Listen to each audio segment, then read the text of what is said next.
এ এ তুই কি আমার সাধনা? আরে পাগলের বাচ্চা, এই পাগলের বাচ্চা, তুই এটা কি করলি? তুই আমার মাথায় সিঁদুর কেন দিলি? তুই মারলি কেন কোয়া? পাগলের বাচ্চা, তুই আমার আবার মারলি? পচা, চলে আয়। আরে এটা আমার সাথে কি হলো? আমাদের ধর্মে তো আছে একবার সিঁদুর পরালে বিয়ে হয়ে যায়, তাহলে তো ও আমার স্বামী। না না, যেহেতু আমাকে সিঁদুর পরিয়েছে, ও আমার স্বামী আজকে থেকে। ওকে আমি ফেলে যেতে পারবো না, ওকে আমার নিয়ে আসতে হবে। এই ওঠো, ওঠো আমার সাথে ওঠো, ওঠো না।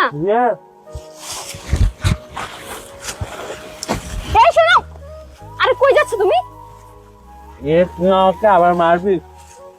না, আমি তোমাকে মারবো না, আমি তোমাকে খাবার দিব, আমার সাথে চলো। না, তুই মারবি? আমি মারবো না, আসো আসো, তুমি আমার সাথে আসো। আমার সাধনা কোয়া। পানি দিবি খেতে? হ্যাঁ, তোমাকে পানি দিব, আসো আসো। দিবি? দিব, আসো। মারবি না তো আমাকে? না আর মারবো না, চল চল চল। আসো। আমি তোকে স্নান করাবো, স্নান করে ভালো ভালো পোশাক পরতে দিব, ভালো ভালো খাবার দিব। আচ্ছা তুমি এখানে দাঁড়াও, আমি দাদা ভাইকে ডাকি। দাদা ভাই! আরে কি হয়েছে? এত টাকাটা কি করছিস কেন? বল। আরে কে এটা? আর তোর মাথায় সিঁদুর কেন? ও ভাইয়া, ওর কথা বলছো? ও মানে রাস্তার পাগল। আরে রাস্তার পাগল সেটা তো আমি বুঝতেই পারছি, কিন্তু রাস্তার পাগল আমাদের এখানে কাজ কি? দাদা ভাই তুমি শান্ত হও, আমি সবকিছু বলছি। জানো কি হয়েছে?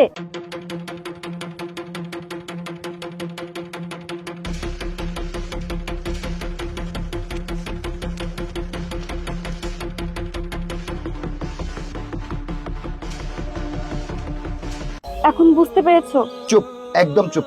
তোর মাথা ঠিক আছে? তুই কি বলছিস? একটা পাগল তোর মাথা সিঁদুর পরিয়ে দিয়েছে বিদায় তুই তাকে স্বামী হিসেবে দাবি করতেছিস, বাড়িতে নিয়ে এসছিস। আত্মীয় স্বজন যদি জানে সিসি করবে। এখনো সময় আছে, একে আমাদের বাড়ি থেকে বের করে দে, নাহলে আমি ঘাত ধরে বের করে দিব। এখনই বের কর ওকে।